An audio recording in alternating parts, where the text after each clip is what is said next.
Having a swarm of rats crawl up your legs may seem like your own personal nightmare, but for Hollywood animal trainer Mark Harden, it's just another day of work. To teach them to climb up his pants for the 2003 movie Willard, multiple rats had to repeat the task over and over again at different angles. At the beginning, we certainly want to make it as easy as possible, give them as much confidence as possible, and then we gradually make it more difficult. But being a rat trainer isn't just about getting a rat to run from point A to point B, although that is a big part of it. It's also about understanding the unique personality of every rat you cast. Rats are social animals that can be trained just like a cat or a dog, and they have a similar genetic makeup to humans.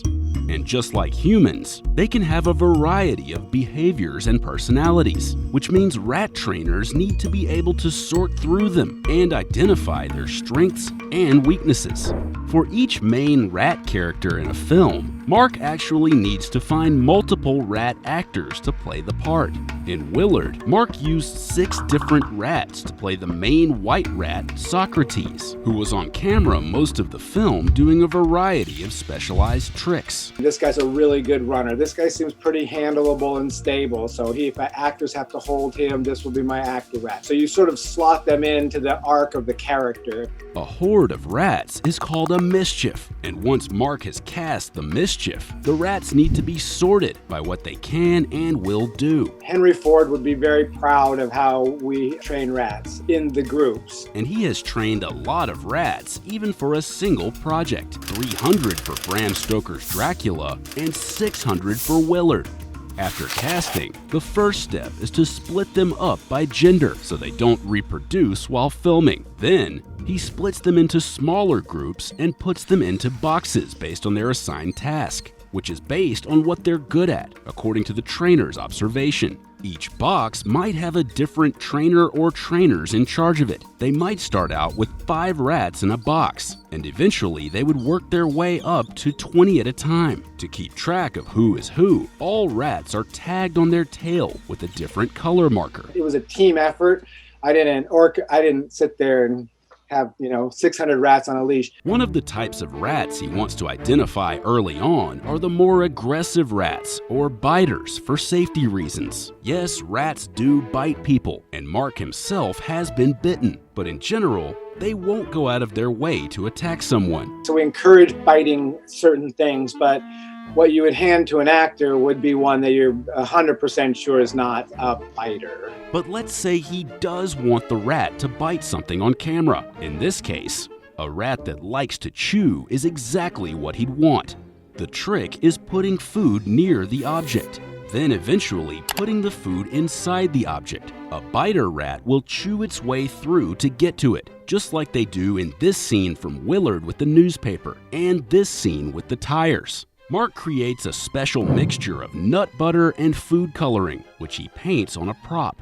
For example, in this scene in Willard, the rats were actually chewing fake balsa wood legs covered in this edible paste. If I want him to look like he's biting a finger, I'll just put some scent on the finger. Not enough to make him want to taste it, but enough to make him interested. If a real bite is required close up on camera, usually a prosthetic is used, with fake blood, of course. No matter what the rat's personality or specialty is, they all have one trait in common. The problem with rats is they're very sound sensitive and smell sensitive, and they're very, very tactile. So when you're training them, as soon as you move, it's all different, right? The first smell that wafts through that they don't recognize, they shut down. So the more details about a set he knows in advance, the better, so he can prepare them for anything. Let's look at this scene in True Blood that Mark worked on as an example. A rat needed to run on dirt through a tunnel while a camera was pushing towards him. It then had to crawl through a grate and run to a mark, where it would then stand on its hind legs and transform into a human. So Mark needed to first identify a good runner rat who could deal with these obstacles. He replicated what it would look like as much as possible in his training area, using a simple dog toy on a paint stick to mimic the camera. And how did he get the rat to move in the first place? No matter the personality, he has to use several basic behavior modification tools to get it to do what he wants on command. First is positive reinforcement, in which he rewards the rats with food after the trick is complete. Or he might reward them with safety by giving them what's called a sanctuary. We have little plastic shoe boxes with a little mouse hole cut in it. They're dark, they're black, they're very attractive to a rat. Their food's in there, so we start introducing them to the concept of food and sanctuary at the same time. But food alone isn't going to get a rat to run. Often, Mark also has to take advantage of its flight reaction by making a loud sound. A rat is built to deal with stress. If you don't give them any stress, they tend to do self-destructive behaviors anyway. So their whole psychology is built from scurrying from this thing to that thing. For the true blood scene, Mark made a makeshift rattle with pebbles to get the rat to run and rewarded it with a sanctuary at the end where it would get food. And then we start increasing the distance. We add a buzzer to it, so we're calling them, giving them some aversion to being here, and while we're calling them there. So by the time you get on set, you usually just the buzzer is enough. But if he goes sideways or something, you might want to shake your little stick.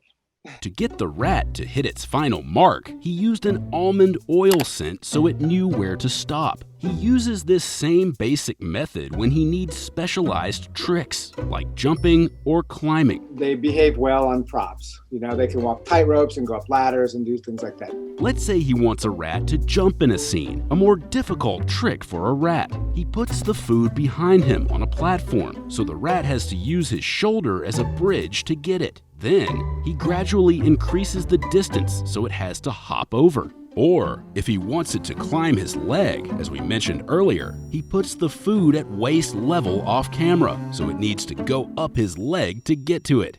And sometimes, he needs to adjust the props to give the rats a boost. For example, in Willard, they created a set of prop steps that the rats could easily run down that were much shorter than the ones Crispin Glover would use. Now, working with a single rat is one thing, but what happens when he needs a whole group to do something? How do their personalities change? The groups become individuals. You know, I mean, if you have a group of 300 rats, you break it down into manageable pieces, and those pieces each become an individual.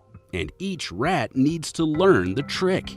They won't follow the herd or follow a leader like pigeons or other flock animals. As groups, they're all stupid. One rat will never lead another group of rats through something difficult, but one rat will stop an entire army of rats. A common scene with rats in movies is swarms of them running together from one point to another. Let's look at an example of how a group of some runners were trained for Willard. Mark starts by putting each box one at a time on top of a table in the middle of a room. He opens it and has them run to a different sanctuary box at the other end. He does this on a table, both to get them out of their comfort zone and so they're easier to control. They naturally want to hug a wall.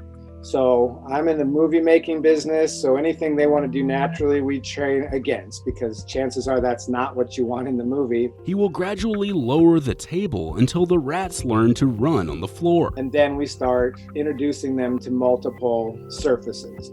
They'll run over carpet, they'll run over wood, they'll run over tile, we'll put water, we'll put dirt, we'll put whatever they need. Lastly, he preps the groups together on the actual set. Usually, 2 rehearsals is enough. In groups, rats all need to be weighed 2 to 3 times per day to make sure they are all eating and healthy. Faster, smarter rats in the group will get to the food first more often, so Mark occasionally needs to identify and remove them to let the other rats get the prize. So a lot of time on set is spent just making sure the animals are all safe and healthy. And just how strong is their group identity? We would prep the blue team, then we would prep the red team, and then we turn them all loose and see what they would do. And we kept track, and about 85% of the rats ended up in their own boxes.